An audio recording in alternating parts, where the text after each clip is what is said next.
धृतराष्ट्र को जन्म दिया। तत्पश्चात दूसरी यह अंबालिका सामने से निकली है महाराज, और यह तो बिल्कुल कांप गई, पीली पड़ गई। वेदव्यास जी ने कहा, माता बहुत बुरा हुआ, इसकी कोख से पुत्र तो होगा लेकिन बहुत दुबला पतला होगा, पीलिया रोग से ग्रसित होगा। इसलिए इस अंबालिका ने महाराज श्री पांडु जी महाराज को जन्म दिया। सामने से फिर वह दासी निकली, आराम से निकल गई। पूछा अब क्या होगा? का ज्ञानी किसी महात्मा का जन्म इसके उदर से होगा। इसी दासी ने महात्मा विदुर को प्रकट किया है। सुखदेव स्वामी कहते हैं, परीक्षित, धृतराष्ट्र का विवाह गंधार नरेश की बेटी गंधारी के साथ हुआ है। महाराज विवाह के से पूर्व ही जिसने अपनी आंखों से पट्टी बांधी है, ऐसी गंधारी। और ग्रंथों में लिखा है, यदि माता गंधारी की आंख से पट्टी नहीं बंधी होती तो यह महाभारत का युद्ध नहीं होता। इतनी बढ़िया देवी गांधारी, जिस गांधारी के श्राप को भगवान कृष्ण को भी स्वीकार करना पड़ा। गांधारी शंकर भगवान की वह परम भक्तानी है। गांधारी ने 100 पुत्रों को जन्म दिया। ज्येष्ठ बालक का नाम परीक्षित दुर्योधन था। पांडु जी महाराज के 2 विवाह हुए। एक पत्नी का नाम था कुंती और नरेश मद्रास के राजा की बेटी, दूसरी का नाम था मादरी। दोनों पत्नियों के माध्यम से श्री पांडु जी महाराज के यहां 5 संतानों का जन्म हुआ। माता कुंती ने देवों के सहयोग से 3 पुत्रों को जन्म दिया। देवराज इंद्र के द्वारा अर्जुन धरती पर आए, धर्मराज के द्वारा युधिष्ठिर और पवन देव के द्वारा श्री भीम जी का आगमन धरती पर हुआ। अश्विनी कुमारों के द्वारा माता मादरी ने 2 पुत्रों को जन्म दिया। एक का नाम था नकुल और दूसरे का नाम था सहदेव। आप बहुत होशियार हैं। 5 पुत्रों को मिलाकर के 5 पांडव कहे जावे। इन 5 पांडवों का विवाह द्रुपद नरेश की बेटी द्रौपदी के साथ हुआ, इसलिए उसका नाम पांचाली। परीक्षित इतना ही नहीं, 5 भाइयों के अलग अलग विवाह हुए। अर्जुन का विवाह कृष्ण की भगिनी सुभद्रा के साथ हुआ। माता सुभद्रा ने एक पुत्र को जन्म दिया जिसका नाम था अभिमन्यु, जो तुम्हारे पिताजी।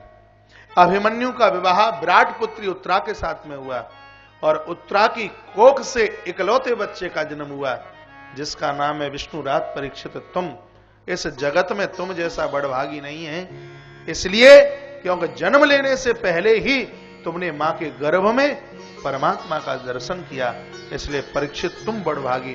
तुम्हारा बेटा जन्मेजय इस प्रकार से पूरी वंशावली का वर्णन किया। यह तो आप पुरु वंश की वंशावली सुन रहे थे, लेकिन पुरु के ज्येष्ठ भाई हैं जिनका नाम है यदु। यदु के वंश में आगे चल करके महाराज प्रतीप, उनके वंश में आगे चल करके स्वफल्क के वंश में आगे चल करके एक बेटी हुई, एक बेटा हुआ चित्ररथ। चित्ररथ के यहां एक बेटी हुई जिसका नाम था आहुकी, और आहुकी के उदर से 2 बच्चों का जन्म हुआ। एक का नाम था उग्रसेन और दूसरे का नाम था देवक। देवक ने 7 कन्याओं को जन्म दिया, 7 कन्याओं को जन्म दिया, और उग्रसेन ने 9 पुत्रों को जन्म दिया। बड़े बेटे का नाम कंस है और देवक की छोटी बेटी का नाम देवकी है। उससे बड़ी रोहिणी है, उससे बड़ी श्रीदेवा है। परीक्षित, ये वही श्रीदेवा है जिसने बेटी सुभद्रा को जन्म दिया। ये वही रोहिणी है जिसने बलराम जी को जन्म दिया, और ये वही माता देवकी है जिसने परमात्मा श्री कृष्ण को प्रकट किया है। इन तीनों की मां अलग अलग है लेकिन पिता एक है। सुभद्रा की भी मां अलग है श्रीदेवा, बलराम जी की भी मां अलग है रोहिणी, और भगवान कृष्ण की भी माता अलग है देवकी। लेकिन जब आप इनकी कथा पढ़ते हैं, कथा सुनते हैं, तो यह लगता नहीं कि इनकी माताएं अलग अलग होंगी।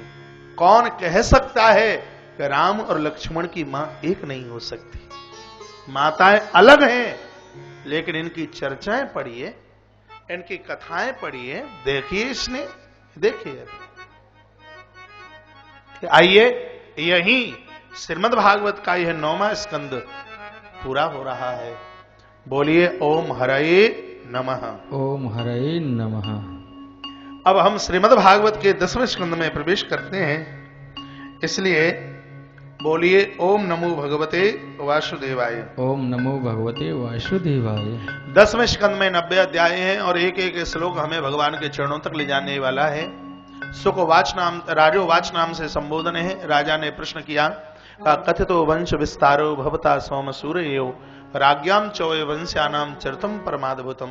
आपने सूर्य वंश विस्तार से सुनाया, लेकिन सोम वंश में जहां मेरे पूर्वजों ने जन्म लिया, भगवान आकर के पधारे, कृपया विस्तार से इस वंश का वर्णन करना। मेरे कुछ प्रश्न हैं, सुनिए। यहाँ 14 प्रश्न महाराज परीक्षित ने किए हैं। दुनिया के हर कथावाचक को 10वें स्कंद के शुरू होने से पहले व्यासपीठ से इन परीक्षित के 14 प्रश्नों को परोसना चाहिए। परीक्षित के वह कौन से 14 प्रश्न हैं जिन 14 प्रश्नों के ऊपर पूरा 10वां स्कंद, पूरा 11वां स्कंद और पूरा का पूरा 12वां स्कंद इन्हीं 14 प्रश्नों के ऊपर है। पहला प्रश्न है परीक्षित का। कहा, गुरुदेव मैं आपसे यह पूछना चाहता हूं, कस्मान मुकुंदो भगवान पितुर्गेहाद ब्रजम गता। भगवान का प्राकट्य हुआ मथुरा के कारागृह में, लेकिन वह ब्रज में चले गए। ऐसा कौन होगा जो अपने पिता को छोड़कर पराए घर चला जाए? क्या कारण बना कि माता देवकी के आंगन को छोड़कर भगवान माता नंद रानी के घर पहुंचे? इस प्रश्न का समाधान विस्तार से करना। दुनिया में बड़े पावन वंश थे, आखिर में यदुवंश का ही ऐसा कौन सा सौभाग्य था कि अवतीर्णो यदुर्वंश से ग्रह्यानक दुंद, भगवान यदुवंश में ही क्यों प्रकट हुए? अगला प्रश्न यह भी कर दिया है कि आप हमें यह बताइए कि मधुपुर्याम चके सभा, श्री ब्रज में भगवान ने क्या क्या किया और मथुरा में भगवान ने क्या किया?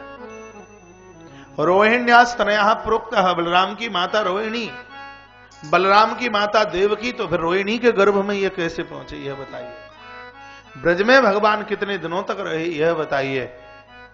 द्वारका में पहुंचकर भगवान ने कौन कौन सी लीला की, यह बताइए। और मुझे आश्चर्य लग रहा है कि कंस माता देवकी का भाई है तो कृष्ण का मामा लगता है। मामा का स्थान तो चाचा, ताऊ और पिता की ही तरह होता है पूज्यता में। तो भगवान के हाथ से मामा की हत्या हुई है। मां से भी ऊपर है मामा, पता है? मां से भी ऊपर है मामा, इसलिए क्योंकि मां शब्द में तो एक ही बार मां है, लेकिन मामा शब्द में डबल मां है। क्या कारण बना कि भगवान ने अपने मामा की हत्या कर डाली? इस प्रश्न का समाधान से विस्तार पूर्वक करना। मैंने सुना है प्रभु के 16,108 विवाह हुए, अचंबा सा लगता है। क्या यह बात सही है? यदि हुए हैं इतने विवाह, तो विवाहों की कथा आप विस्तार पूर्वक करें। और तत्पश्चात एक इतना गजब का प्रश्न कर दिया है कि मैंने आपसे जो प्रश्न किए हैं वह तो आपको सुनाना ही पड़ेगा, लेकिन जो प्रश्न मैं आपसे नहीं पूछ पाया उन प्रश्नों का समाधान आप अपनी तरफ से कर दीजिए। बढ़िया श्रोता की यही पहचान है। स्वामी सुखदेव मुनि इतने खुश हो गए, इतने प्रसन्न हो गए और कहा, राजन वासुदेव कथा प्रश्न पुरास्ते त्रीन पुनाति ही। भगवान की कथा के प्रति तुमने ये प्रश्न किए हैं, ये प्रश्न 3 लोगों का कल्याण करेंगे। इस कथा को सुनने से 3 लोगों का कल्याण होता है। भगवान सुखदेव दावा कर रहे हैं भागवत के 10वें स्कंद के प्रथम अध्याय में। यह कथा उन 3 लोगों को तारती है। वह कौन कौन से हैं 3 लोग? वक्तारम, प्रक्षकम और श्रोतारम। यह श्रीमद् भागवत की कथा वक्ता का उद्धार करती है। यह श्रीमद् भागवत की कथा प्रक्षकम यानी परीक्षित का, आयोजक का उद्धार करती है। और यह श्रीमद् भागवत की कथा श्रोतारम, पांडाल में आए हुए सभी श्रोताओं का उद्धार करती है। मुझे गुदगुदी हो रही है कि लिस्ट में नाम हमारा भी आ गया। मुझे अच्छा लग रहा है लिस्ट में नाम प्रक्षकम, इस कथा के मुख्य परीक्षित श्री प्रभात जैन, उनका परिवार, वक्तारम, वक्ता प्रक्षकम परीक्षत श्रोतारम, जितने भी श्रोता हैं, मुझे लगता है 3 के अलावा तो यहां मुझे चौथा नजर आता नहीं। ये कन्फर्म है बात। भागवत की कथा सुनने से, सुनाने से और भागवत की कथा करवाने से। परीक्षित उसे कहते हैं जो करवा रहा है, श्रोता उसे कहते हैं जो सुन रहा है, और वक्ता उसे कहते हैं किसे? मैंने किसी पांडाल में पूछ लिया वक्ता किसे कहते हैं, लोगों ने खड़े होकर के कहा जो ज्यादा बक बक करे हुए वक्ता। मैं कहता हूं कि वक्ता की परिभाषा ये नहीं, वक्ता की परिभाषा है जो किसी की दौलत के ऊपर नहीं बिके हुए वक्ता, हुए वक्ता। श्रोता, श्रोता कौन है? जो कथा पांडाल में आकर के सोता नहीं वह है श्रोता। जो कथा पांडाल में आकर किसी को काटता नहीं वह है श्रोता। जो कथा में आकर के मनन करता है। आज अबोर वाले श्री पुरुषोत्तम लाल जी ने इतनी बढ़िया तरह से कथा सुनी है, अच्छा लग रहा है मुझे। यूं तो सबने सुनी, लेकिन कुछ लोग तो ऐसे टकटकी लगा के बैठे हैं, कथा को चलते चलते 5 घंटे से ज्यादा समय हो गया, लेकिन जैसे चकोरा चंदा को देखता है, श्रोताओं की निगाहें व्यास गद्दी के ऊपर टिकी हुई हैं। ऐसे श्रोताओं का तो मेरी व्यासपीठ बहुत आदर करती है। 3 के लिए कहा। परीक्षित ने कहा भगवान कैसे प्रकट हुए है बताइए। कह दिया बात उस समय की थी, उग्रसेन का ज्येष्ठ बालक एक अंश आखिर खेलने के लिए गया, और जब मथुरा में प्रवेश कर रहा था तो ऊंची सी अट्टालिका के ऊपर इसने किसी राजकुमारी को देखा। इसको पता लगा देखो भगवान आ रहे हैं, खटपट शुरू। चरित्र का गुण देखिए, राम जी की कथा में सब शांत, और कन्हैया की कथा में तो अपने आप मटकना ही शुरू कर दे।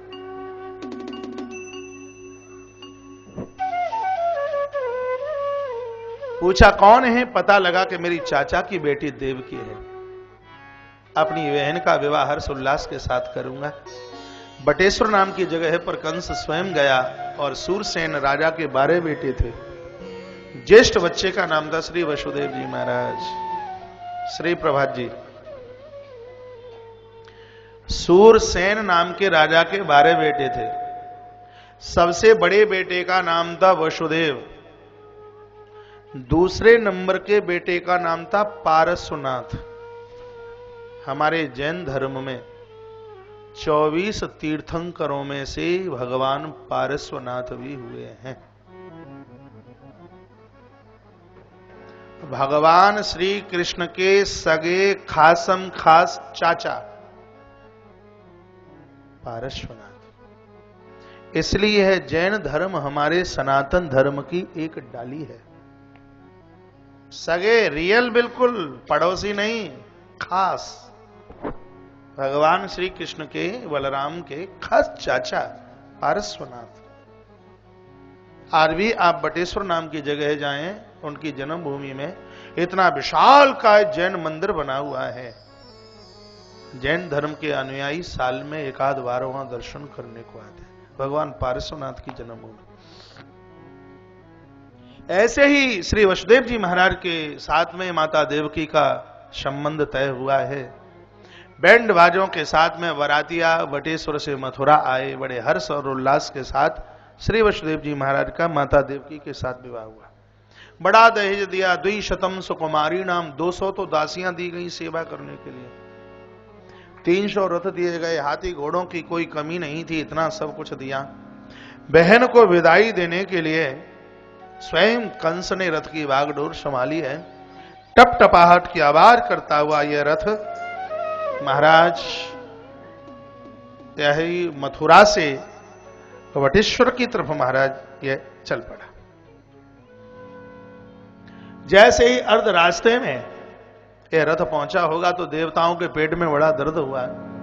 वसुदेव साधु हैं, देवकी साध्वी है। साधु का यदि आशीर्वाद मिल गया तो इसके पाप कट जाएंगे। पाप कट गए तो भगवान कैसे प्रकट होंगे। देवता अर्ध आकाश में उतर के आ गए और आकाशवाणी हुई है, आकाशवाणी ने यही बात कही है, कंस जिस बहन और बहनों को अत्याष्टमो गर्भो हंतो याम बहसे बुधा, जिस वसुदेव और देवकी को इतने लाड प्यार के साथ तू विदा करने के लिए जा रहा है, ध्यान रखना इसी के 8 तेरा मारण होने वाला है। देवकी का 8वां लाड तेरे जीवन का बनेगा काल, जीवन का काल, तेरे जीवन का इतने पर भी जब रथ रुका नहीं, फिर आगे चला तो पुनः आकाशवाणी हुई और कहा, कंस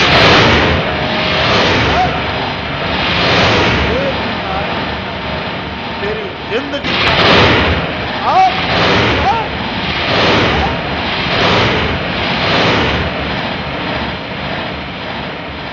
कंस घबरा गया, रथ से नीचे उतर के आया, केस पकड़े और घसीट करके नीचे लेके आ गया, तलवार निकाली, प्रहार करना ही चाहता था। इतने में श्री वसुदेव जी महाराज सामने आ गए और वसुदेव जी ने बड़ी सुंदर बात कही, देहम मानसमाश्रित्य कति वर्षाणि विष्णु।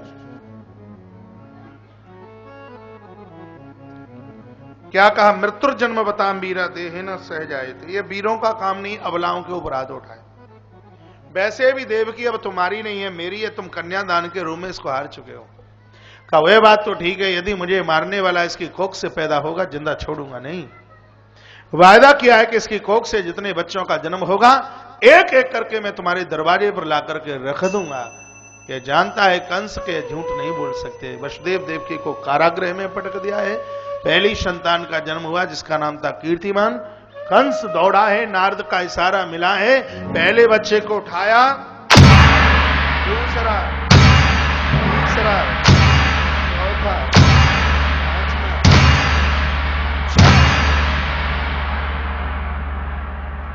सबको मरवाई दो। 6 बच्चे समाप्त। 7वें में स्वयं शेष नारायण भगवान योग माया के पास पहुंचे हैं। आवाहन स्तुति की गई है और कहा माता यह काम कीजिए। तो 7वीं संतान को माता रोहिणी के गर्भ में स्थापित कर दिया गया। कंस को सूचना मिली 7वीं संतान समाप्त, बड़ी प्रसन्नता हुई है। 8वीं में तो आज स्वयं मेरे सरकार पधार रहे हैं। स्वयं भगवान चतुर्भुज रूप से इस मथुरा के कारागृह में चल के आए। बोले चतुर्भुज नारायण भगवान की जय। देवता लोग स्तुति करने के लिए पधारे हैं। सत्यव्रतम सत्यव्रम दृशत्यम सत्यस्योनिम निहितम सत्ये सत्यस्य सत्यामृत सत्य नेत्रम सत्यात्मकाम त्वाम शरणम प्रपन्न। आपका धाम सत्य, नाम सत्य, लीला सत्य। प्रभु के आते ही आषाढ़ के महीने में भगवान चतुर्भुज रूप से प्रकट हुए। बाद में अंतर ध्यान, सावन पूरा निकल गया। भादों की पड़वा, द्वितीया, तृतीया, चतुर्थी, पंचमी, छठवीं, 7वीं और जैसे 8वीं आई है अष्टमी, मैया को सुंदर शकुन होने लगे हैं। दोपहर के 12 बजे सूर्य का आह्वान करती है, रात्रि को चंद्रमा का वंदन, नक्षत्रों का आह्वान करने लगी, पूर्वजों को मनाने लगी है। और जैसे ही घड़ी का कांटा 11 बजकर आधी रात्रि को 59 मिनट और 60 सेकंड पर पहुंचा, मथुरा के कारागृह में परमात्मा प्रकट हो गए। बोली भक्त वत्सल भगवान जय। हाथ की हथकड़ी बेड़ियां टूट टूट के नीचे गिरी हैं। आवाज आई, मुझे श्री गोकुल पहुंचा दीजिए। एक सुपड़े में भगवान को रखा, सिर के ऊपर रखा, बड़ी जोर से वर्षा होने लगी है, तूफान चलने लगा। महाराज इतने में भगवान यमुना के किनारे पहुंच गया। जी यमुना में भी बड़ी बाढ़ थी। प्रभु आए शेष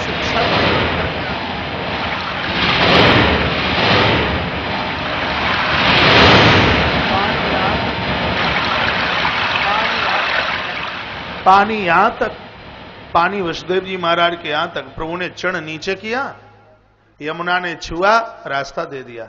यमुना की बाढ़ दुखों की बाढ़ है। वसुदेव जीव हैं, जीवन में दुख आए, यदि सिर के ऊपर परमात्मा चिंतन में भगवान होंगे तो दुखों की बाढ़ में भी आनंद रूपी गोकुल का रास्ता आपको मिल ही जाएगा, इसमें कोई संशय नहीं। श्री गोकुल पहुंचना हुआ है। माता यशोदा सो रही थी। अब बगल में कोई संतान तो है, पंजो ना है, पतो के ललाए के लली है।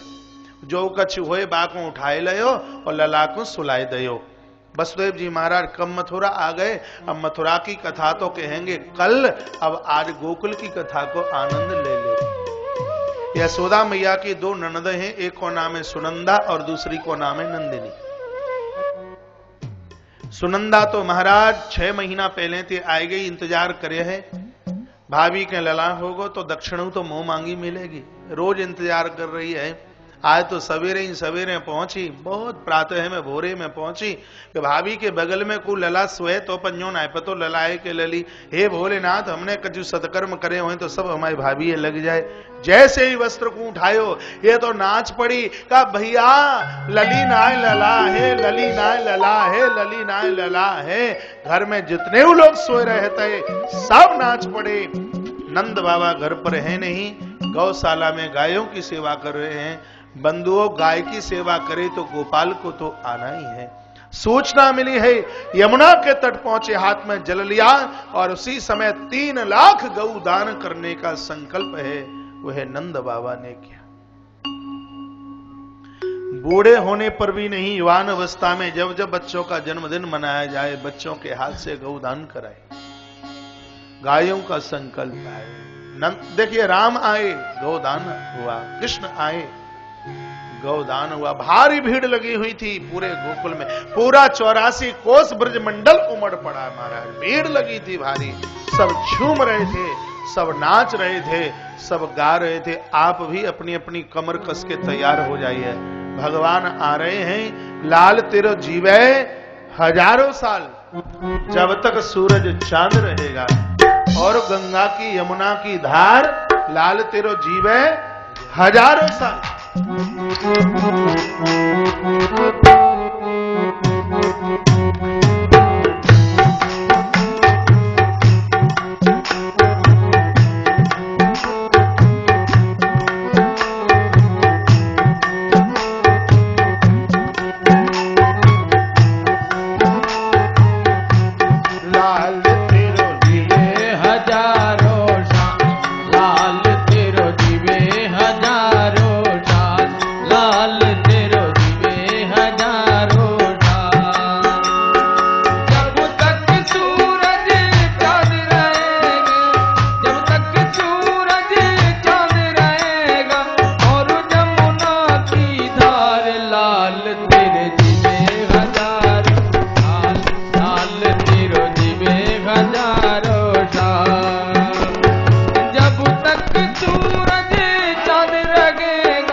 लाल तेरो दिए हजारों ठाम, लाल तेरो दिए हजारों ठाम।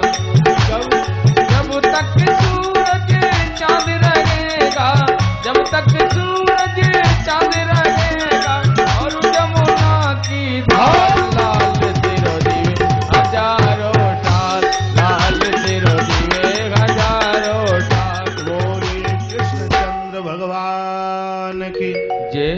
देखिए भगवान की सुंदर झांकी सामने से आ रही है। आप सभी लोग अपनी अपनी जगह बैठे रहेंगे, कोई खड़े नहीं होइएगा। जिनको ठुमका लगाने का बहुत भारी शौक है आगे के परिसर में आ जाएंगे, लेकिन रास्ता नहीं रोकेंगे, ठीक है। अरे नंद यशोदा के द्वार बधाई बाजी रही। नंद यशोदा के द्वार बधाई बाजी रहे, नंद यशोदा के द्वार बधाई बाजी रहे। अब नंद यशोदा के द्वार बधाई बाजी रहे।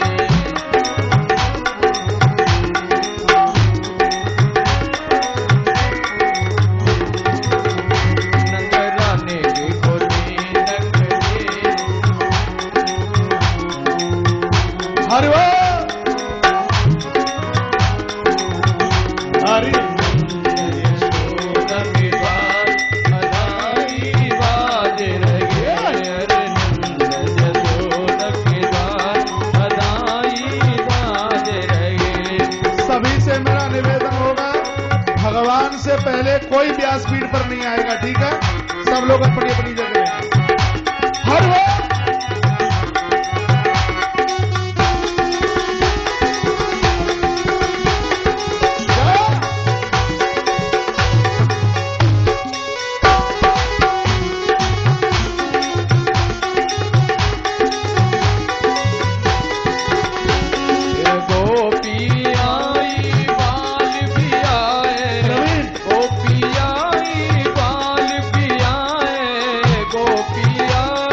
आए, गोपियाई बाल भी आए, और लाए भरे भरे थाल बधाई बाज लगे, और लाए भरे भरे थाल बधाई बाज लगे।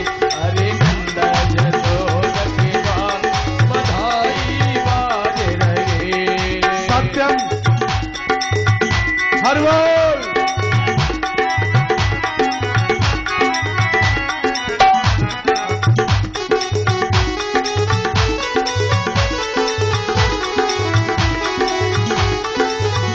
हर बोल।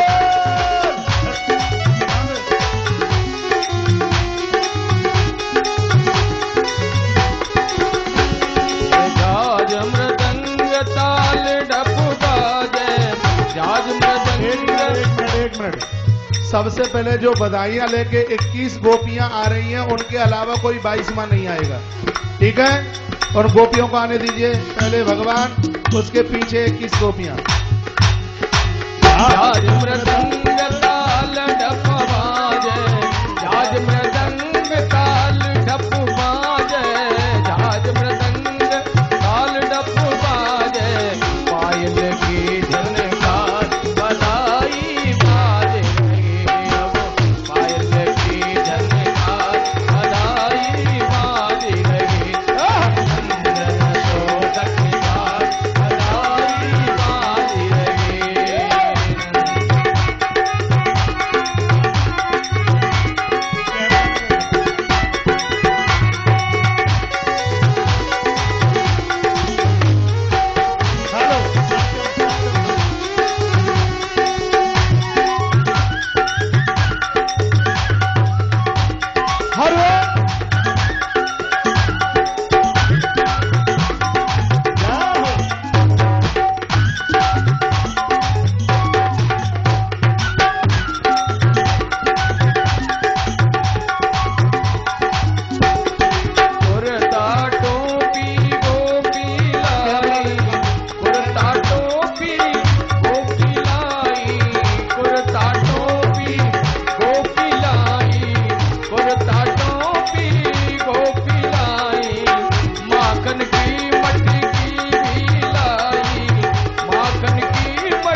बजी रही आज बधाई नंद जी के अंगना में, बजी रही आज बधाई नंद जी के अंगना में, बजी रही आज बधाई नंद जी के अंगना में, बजी रही आज बधाई। 100 बार बधाई सखियो लाखों बार बधाई, 100 बार बधाई सखियो लाखों बार बधाई नंद झुके, हाँ नंद झुके, नंद झुके अंगना में, बजी रही आज बधाई नंद झुके अंगना में, बजी रही आज बधाई।